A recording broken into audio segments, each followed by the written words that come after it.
ओम साई राम। मैं अनुभूति आप सभी लोगों का हार्दिक अभिनंदन करती हूँ साई अनुभूति चैनल में और अनुभवों की श्रृंखला से एक बार फिर से बहुत प्यारा और अनोखा सा अनुभव लेकर आप सभी लोगों के समक्ष उपस्थित हुई। लेकिन उससे पहले चलिए बाबा का जयकारा लगाते हैं। अनंत कोटि ब्रह्मांड नायक राजाधिराज योगी राज परम ब्रह्म श्री सच्चिदानंद सद्गुरु साईनाथ महाराज की जय। ओम साई राम। साथियों, आज जो अनुभव मैं बताने जा रही हूँ वो है रूबी जी का। रूबी जी हाँ, इनका पहले भी अनुभव चैनल के साथ शेयर किया जा चुका है जो कि हवन से रिलेटेड था। हवन के दौरान इन्होंने बाबा के समक्ष अपनी इच्छा रखी थी। इनकी जो आर्थिक स्थिति है वो बहुत ही वीक है। इनके सर में कैंसर की गांठें हो रही थी और इनके पास पैसे नहीं थे। इन्होंने जब हमारे यहाँ पर 9 हवन कंटिन्यूअसली हुए थे, 2 हवन इनके छूट गए थे। तीसरे दिन से इन्होंने हवन देखा। जब इन्हें पता चला और इन्होंने अपनी इच्छा बाबा के समक्ष रखी कि बाबा, मेरे पास पैसे नहीं है लेकिन तू है जो मेरा इलाज कराएगा और तू ही मुझे सही करेगा, तब उस पल और उस क्षण 9वां हवन होते होते बाबा ने इन्हें स्वप्न में दर्शन दिए। इनकी जो कैंसर की गांठें हो जाती, जो कि डॉक्टर ने कहा था कि 15 दिन और इलाज नहीं होता, ऑपरेशन नहीं होता, ये कैंसर में तब्दील हो जाता। बाबा ने स्वप्न में गांठें देखी और कहा हो जाएगा तेरा इलाज। और वहीं दूसरी जगह बाबा ने इनके हस्बैंड को स्वप्न में दर्शन देकर कहा था कि पैसों का इंतज़ाम हो जाएगा, लेकिन अपने पापा को एक बार फ़ोन कर। बाबा ने एग्जैक्ट अमाउंट बोला था कि इतने रुपए मांग, तेरे को तेरे फादर दे देंगे। यहाँ पर मैं ये बताना चाहूँगी आपको कि इनके फादर इनकी कोई भी मदद नहीं करते हैं। लॉकडाउन में जब ये परेशान होकर वापस अपने घर गए थे, तब भी इनके माँ और पापा ने इन्हें घर से निकाल दिया था कि हमारे पास तुम्हारे लिए कुछ नहीं है। बहुत ही तंग हाली में जीवन जी रहे थे, लेकिन फिर भी बाबा ने स्वप्न में बोला था और इनके एक बार फ़ोन करने पे ऑपरेशन के लिए इनके फादर ने वो पैसे भेज दिए थे। ये बात तो पहले की है। और जो आज मैं आपको अनुभव बताने जा रही हूँ, वो अनुभव भी जब आप सुनोगे तो आप कह उठेंगे कि बाबा वाकई आप कुछ भी कर सकते हैं। यदि श्रद्धा सच्ची हो तो कुछ भी हो सकता है। रूबी जी हमें बताती हैं कि दीदी, हमारे पड़ोस में एक लड़की रहती है। उसकी जानकारी में एक लड़का था जो कि थोड़ा आर्थिक स्थिति से जूझ रहा था। अपनी आर्थिक स्थिति को और ज़्यादा पैसा कमाने के लिए वो विदेश चला गया, किसी डीलर के थ्रू या अपने किसी जानकार व्यक्ति के थ्रू। ये कहती हैं कि दीदी वो वहाँ चला तो गया, लेकिन स्थिति उसकी बहुत बुरी हो गई, क्योंकि वहाँ पर जाकर जो उसका मालिक था उसने उसका वीज़ा, उसके सारे डॉक्यूमेंट उससे छीन लिए और बस उसको नौकरों की तरह काम करवाने लगा। ये कहती हैं दीदी, उसको उस काम के 1 रुपया भी वो नहीं देते थे, सिर्फ खाने पीने के अलावा। इसके अलावा ना कपड़े ना लत्ते। ये कहती हैं दीदी, वो बच्चा बहुत परेशान हो गया, वो लड़का बहुत परेशान हो गया। उसके बाद जो रूबी जी की जानने वाली जो लड़की हैं, उनको उसने फ़ोन किया और अपनी स्थिति बताई और बहुत रोते हुए उसने कहा कि मुझे समझ में नहीं आ रहा कि मैं क्या करूं। मेरे पास पैसे भी नहीं है। मैं तो यहाँ पैसा कमाने आया था, लेकिन मुझे ऐसा मालिक मिल गया जिसने मेरे सारे डॉक्यूमेंट, मेरा वीज़ा सब कुछ रख लिया। अब मैं वापस आने की स्थिति में भी नहीं हूँ। तब ये कहती हैं कि भाई तू ऐसा कर कि तू बाबा पे विश्वास करता। तो तब ये बताती हैं कि इन्होंने उसकी बात सुन लिया और उसके बाद रूबी जी को बताया कि दीदी ऐसी ऐसी बात है कि मेरा एक जानने वाले हैं जो विदेश में जाके फंस गए हैं और उनके वापस आने के भी कोई चांस नहीं है, क्योंकि जो मालिक है उसने डॉक्यूमेंट वगैरह सब कुछ अपने पास रख लिए हैं, छीन लिए हैं। तो रूबी जी ने इनको सलाह दी कि उसको फ़ोन करके ये ज़रूर कहना कि तू बाबा पे विश्वास कर, बाबा सब कुछ कर देंगे। एक बार बाबा के समक्ष अपनी इच्छा रख। ये कहती हैं जब इस लड़की के पास फ़ोन आया तो उसने यही बोला कि तुम बाबा को मानते हो? तो उसने बोला, मैं बाबा को क्या, मैं किसी भी भगवान को नहीं मानता, मैं भगवान वगैरह में ज़्यादा बिलीव नहीं करता। तो इस लड़की ने कहा कि भगवान पे बिलीव करो ना करो, लेकिन हाँ, आज जिस परेशानी में फंसे हो, एक बार बाबा पे विश्वास कर लेना, बाबा के समक्ष अपनी इच्छा रखना, बाबा सब कुछ करेंगे, मैं तुम्हारी तरफ से अर्जी लगाती हूँ। इधर रूबी जी ने जो हवन चल रहे थे, उस हवन को देखते हुए इस बच्चे के लिए प्रे करी कि बाबा, ये जो बच्चा है वहाँ जाके फंस गया है, इसकी तकलीफ को दूर करो। ये कहती हैं जो पहली इच्छा उस बच्चे ने अपनी रखी थी बाबा के समक्ष, वो ये थी कि एटलीस्ट मुझे इतना पैसा तो मिल जाए मेरे घर की, मेरे गांव में मेरे माँ बापों के पास पैसा नहीं है, मैं उनके लिए पैसा कमाने यहाँ पर आया था, एटलीस्ट मैं कुछ तो उन्हें भेज सकूँ, कुछ पैसे तो मेरे को मिले कि मैं उन तक पहुँचा सकूँ। ये कहती हैं दीदी कि 3-4 दिन भी नहीं बीते कि उसके मालिक ने उसको 5,000 रुपये दिए उसके बोलने पे, और उसने वो पैसे अपने माँ बापों के लिए गांव में भेजे। वो बहुत खुश था और खुश होकर उन्होंने इस लड़की को बताया। यहाँ पे मैं उस लड़की का नाम नहीं ले रही हूँ क्योंकि मुझे नाम बताने के लिए मना किया गया है। इसके अलावा ये कहती हैं कि दीदी हर दिन हवन हो रहे थे, मैं हर दिन उसके लिए प्रे कर रही थी। उसके बाद विदिन 15 डेज जो नहीं हो सकता था वो हो गया। उसके मालिक ने उसको उसका वीज़ा, उसके डॉक्यूमेंट वापस दे दिए।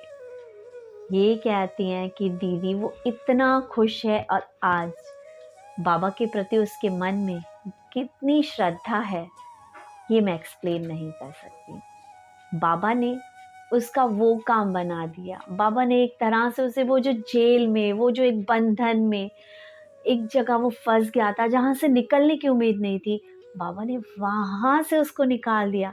ऐसे मालिक के चंगुल से बाबा ने उस इंसान की, जिसे बोलते हैं, बुद्धि पलट दी कि उसने उसे पैसे भी दिए उसके काम करने के, और इसके अलावा उसके डॉक्यूमेंट, वीज़ा, सब कुछ उसे लौटा दिया।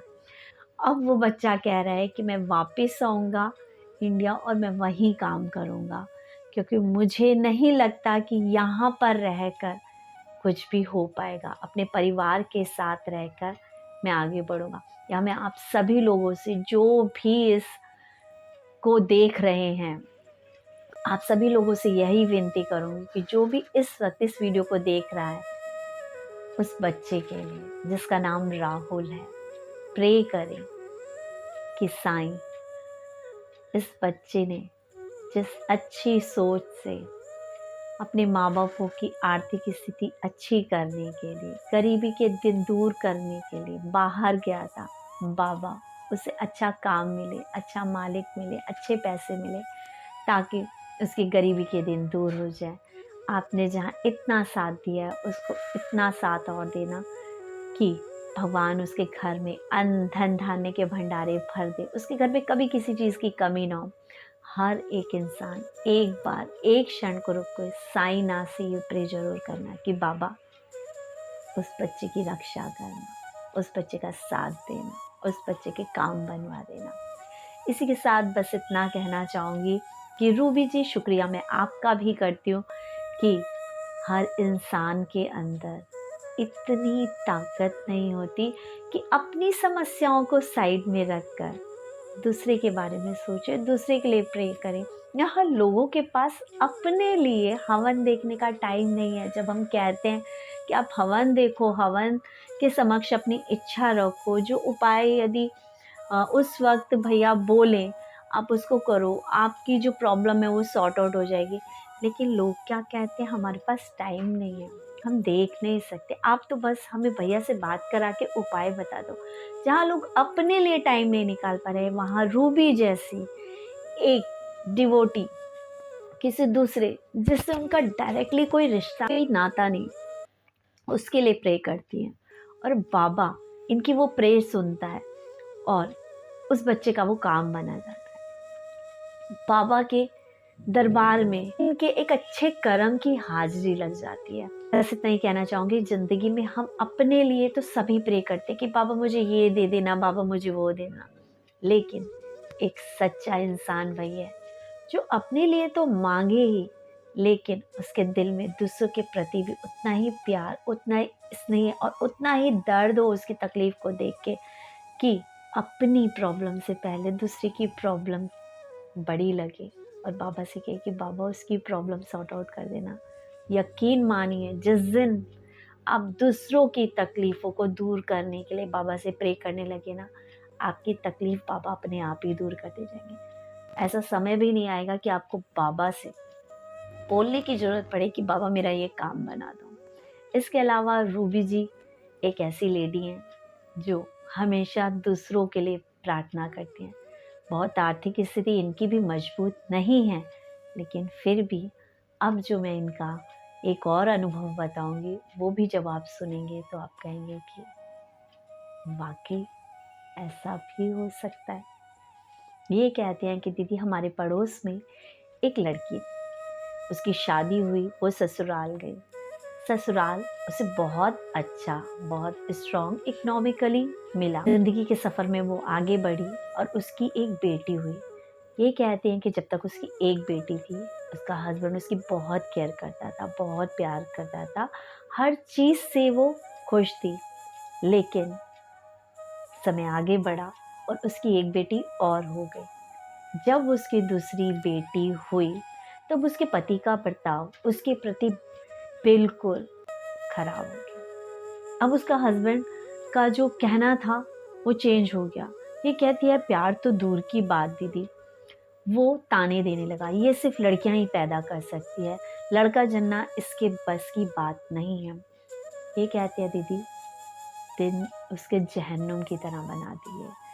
हर पल मुंह बना के रखना, कलेश वाली स्थिति, हमेशा चिड़न और इग्नोर करना, गलत तरीके से जवाब देना, ऐसा चल रहा था। ये कहती है कि जो ऊपर से और जैसे रिलेटिव्स होते हैं कि एक चांस और लो, एक चांस और लो, तो उन्होंने एक चांस और लिया। अब इनका तीसरा बच्चा होने वाला था। ये कहती हैं कि दीदी जब इसने कंसीव किया तो मुझे फ़ोन किया और उसने बोला कि दीदी कि मेरे लिए प्रे करो, क्योंकि अब की बार अगर मेरे लड़की हो गई ना तो शायद मेरे ससुराल वाले मुझे मार ही डालें, मेरा पति मुझे शायद रखे ही ना।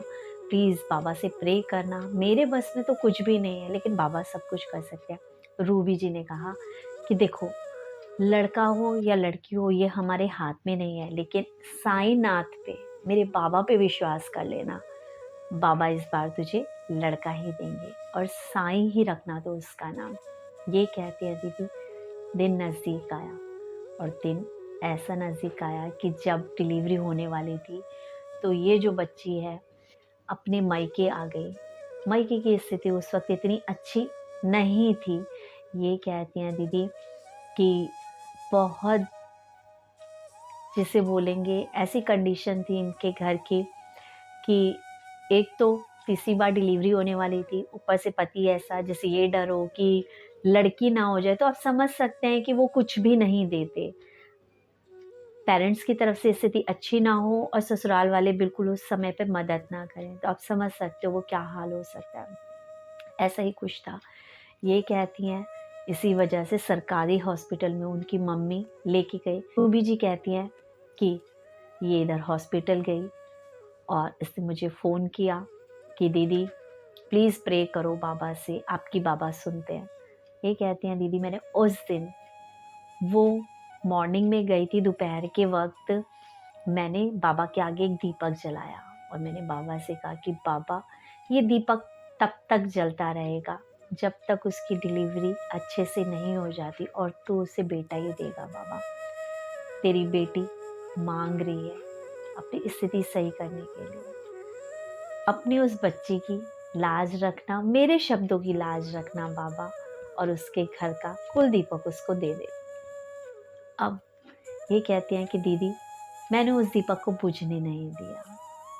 मैं रात को उठ कर भी देखने लगी कि दीपक बुझा नहीं। ये कहती है दीदी रात के 1:30-2 बजे के करीब मेरे पास फ़ोन आया और उसने मुझसे कहा, दीदी बाबा ने मुझे बेटा दिया है, बाबा ने अपना रूप मुझे दे दिया है। ये कहती हैं दीदी वो बहुत खुश थी। और तब फिर मैं बाबा के पास गई, बाबा को प्रणाम किया, बाबा को थैंक्स कहा, बाबा उसे उसके घर का कुल दीपक देने के लिए। और अब उस बच्ची की स्थिति अच्छी हो जाएगी। अब एटलीस्ट उसको ये ताना नहीं मिलेगा कि ये सिर्फ लड़की ही जन सकती है। अब मैं सिर्फ इतना कहना चाहूँगी कि लड़का या लड़की पैदा करना ये एक औरत के हाथ में नहीं होता, ये कुदरत की चीज़ें हैं। क्या आप अपनी बॉडी ऑर्गन्स को अंदर झाँक के देख सकते हो? तो आप कैसे इल्ज़ाम लगा पाते हो किसी लड़की पे, किसी औरत पे कि ये सिर्फ लड़की पैदा कर सकती है या ये तो लड़का जन ही नहीं सकती? कितने कड़वे वचन आप लोग बोलते हैं। या किसी को अगर बच्चा नहीं हो रहा होता, आप उसे बांझ कहने लग जाते हो। इतना निर्दयी है हमारा समाज, इतने बुरे हैं हमारे आसपास के लोग, जो बच्चा नहीं हो रहा तो ऐसी नज़रों से देखेंगे जैसे पता नहीं कितना बड़ा अपराध हो गया। अगर किसी की सिर्फ लड़की लड़की है तो ऐसे देखेंगे इतनी हीन भावना से। आप इतनी हीन भावना से देखते हो? क्या आप उसके बच्चे को खाना खिला देते हो? क्या आप उस लड़की को पढ़ाई करा देते हो? नहीं ना।